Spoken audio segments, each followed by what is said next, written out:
सास का घूंघट। ये है देविका। देविका पढ़ी लिखी और मॉडर्न लड़की है, लेकिन उसकी शादी ऐसे परिवार में हुई है जो गांव में रहता है। भले ही ये 21वीं सदी है, लेकिन देविका की ससुराल वालों की सोच वो तो 18वीं सदी से आगे बढ़ी ही नहीं। आइए जानते हैं क्या होगा जब शहर की पढ़ी लिखी और मॉडर्न लड़की फंस जाएगी संकीर्ण मानसिकता वाले माहौल में। सागर, ये तुम्हारे गांव में सबने इतने लंबे लंबे घूंघट क्यों कर रखे हैं? और ये सब मुझे इतना घूर घूर कर क्यों देख रहे हैं? अरे यार, तुम भी घूंघट कर लो ना, इसीलिए तो देख रहे हैं सब तुम्हें। कम ऑन सागर, मैं घूंघट नहीं कर सकती। तुम्हें पता है ना मैं कौन हूँ। लेकिन देविका, मेरे पिताजी, चाचा जी, बड़े भैया और जीजा जी ने तुम्हें बिना घूंघट के देख लिया ना तो बहुत गुस्सा होंगे और न जाने कौन कौन से फरमान सुनाएंगे। घर चलो, देखा जाएगा जो होगा। सागर देविका से कई बार कहता है कि वो घूंघट कर ले, लेकिन देविका सागर की नहीं सुनती और अपने ससुराल के दरवाजे पर पहुंच जाती है। जब देविका वहां पहुंचती है तो देखती है कि उसकी सास बिमला, चाची सास कम्मो और जेठानी सुजाता ने लंबा सा घूंघट कर रखा था, पर उनकी ननद वीना ने घूंघट नहीं किया हुआ था। लेकिन हाँ, उसने सर पर सलीकी के साथ दुपट्टा जरूर ओढ़ा हुआ था। सागर अपनी पत्नी को सबसे मिलवा रहा होता है, तभी सागर के पिता जोगिंदर बोलते हैं, सागर, तूने बहू को इस घर के तौर तरीके नहीं समझा। हमारे घर की औरतें बिना घूंघट के किसी पर आए मर्द के सामने नहीं आती और तू इसे ऐसे ही ले आया। पिताजी, मैं समझा दूंगा। वो नई नई शहर से आई है ना, इसलिए उसे पता नहीं है। सागर की बात सुनकर उसके चाचा जी महेंद्र बोलते हैं, ये बात तो तुझे गांव में कदम रखते ही अपनी बीवी को समझानी चाहिए थी। हमारा गांव में बहुत नाम है। तेरी बीवी ऐसे गांव भर में घूमेगी तो क्या इज्जत रह जाएगी हमारी। ये बोलकर जोगिंदर और महेंद्र वहां से चले जाते हैं। शाम को घर की सारी औरतें खाने की तैयारी करती है।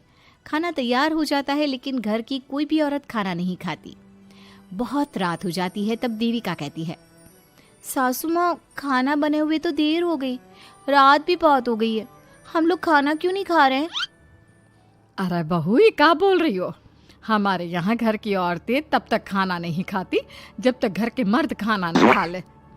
लेकिन इतनी देर हो गई, आप सबको भूख नहीं लग रही क्या? तभी देविका की जेठानी सुजाता कहती है, लग तो रही है, लेकिन यहाँ की यही रीत है, ये निभानी तो पड़ेगी ना। भाभी जी, ये रीत नहीं है, औरतों को प्रताड़ित करने का एक तरीका है। अगर इस घर के आदमी पूरी रात नहीं आए तो पूरी रात खाना नहीं खाओगी क्या?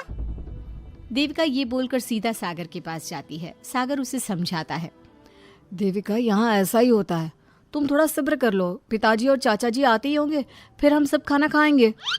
सागर देविका को समझा ही रहा था, तभी देविका की ननद वीना आकर कहती है, सागर, खाना खाने आ जाओ, पिताजी और चाचा जी आ गए हैं। चलो देविका, तुम्हारा इंतजार खत्म हुआ। सागर खाने के लिए बैठ जाता है। जब सब खाना खाने बैठते हैं तो देविका भी बैठ जाती है। सागर धीरे से उसे कहता है, अरे देविका, ये क्या कर रही हो? तुम इस तरह हमारे साथ खाना नहीं खा सकती। मगर क्यों सागर, मुझे भूख लगी है, सब लोग खा रहे हैं तो मैं क्यों नहीं खा सकती? ये हमारे घर का नियम है, पहले घर के आदमी खाते हैं और बाद में औरतें। लेकिन सागर, हमारे घर में तो ऐसा कोई नियम नहीं है। देविका और सागर में बहस छिड़ जाती है। तब सागर का बड़ा भाई कहता है, सागर, तेरी बीवी को एक बार में समझ में नहीं आता क्या कि इस घर की औरतें मर्दों के खाना खाने के बाद ही खाना खा सकती है? भैया, मैं देविका को यही समझा रहा था। मुझे तो लग रहा है कि इसके दिमाग में कोई बात ही नहीं बैठती एक बार में। भैया, मेरे दिमाग में बात तब बैठेगी ना जब आपकी बात कोई ढंग की होगी। अरे आखिर क्यों घर की औरतों को आप लोगों की बात खाना मिलेगा? हाँ, अब से पहले घर की किसी औरत ने घर की किसी मर्द से इस लहजे में बात नहीं की थी, इसलिए वो सब देविका की बात सुनकर हैरान रह गए। तभी सागर की जीजा और वीना के पति कल्याण जी कहते हैं, ये क्या है सागर, इस घर की दीवारों को औरतों की इतनी ऊंची आवाज सुनने की आदत नहीं है। अपनी बीवी को बोल जरा होश से काम ले और चुपचाप चली जाए। क्यों चली जाऊं मैं चुपचाप? इस घर की औरतें आपकी हर बात बर्दाश्त कर लेंगी, लेकिन मैं शहर की पढ़ी लिखी लड़की हूँ। आपके कोई भी फालतू के रीति रिवाज मैं नहीं बर्दाश्त करने वाली।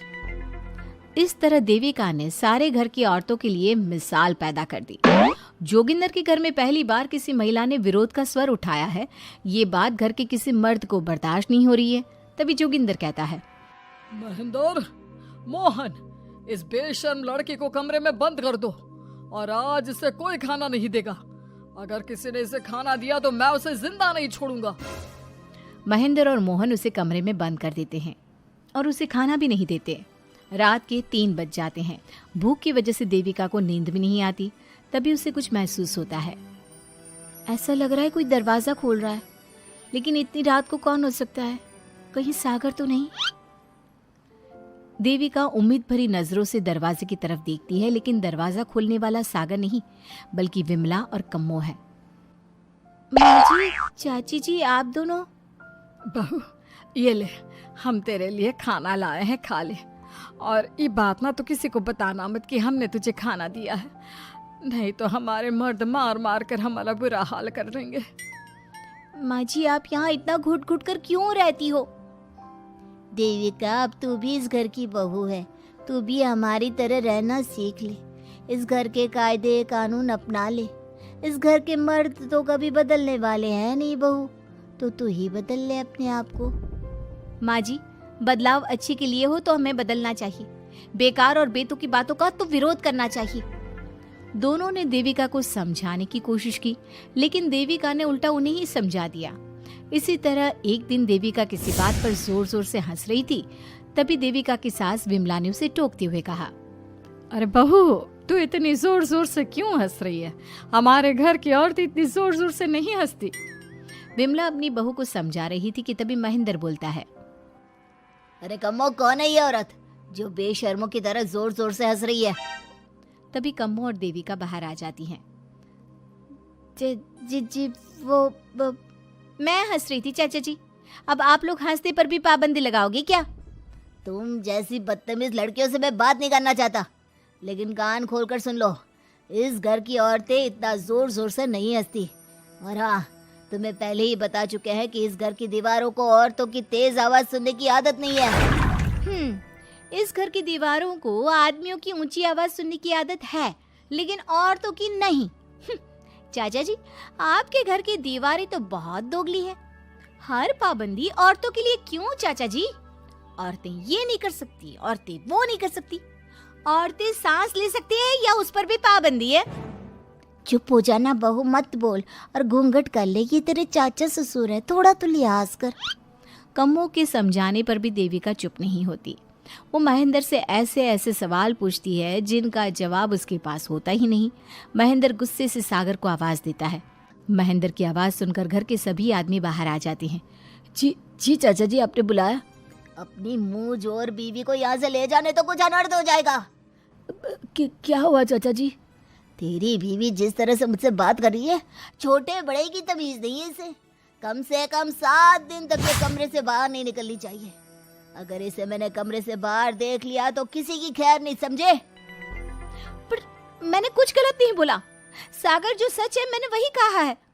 देविका, चलो मेरे साथ। लेकिन सागर, मेरी बात तो सुनो। सागर देविका को वहां से ले जाता है। इसी तरह से कई दिन बीत गए। अब देविका अपने ससुराल में हर गलत बात का विरोध करने लगी, लेकिन जितना ज्यादा वो विरोध करती, उसके ससुराल वाले उस पर उतना ही ज्यादा अत्याचार करते। अब देखना यह है कि देविका अपने ससुराल वालों के अत्याचार को यूं ही सहती रहेगी। क्या उसके ससुराल में घूंघट में औरतों का दम इसी तरह घुटता रहेगा? अगर आप इन सवालों के जवाब जानना चाहते हैं ना, तो हमें कमेंट करके ज़रूर बताइएगा। और हमारी स्टोरी को लाइक, शेयर और चैनल को सब्सक्राइब करना ना भूलें।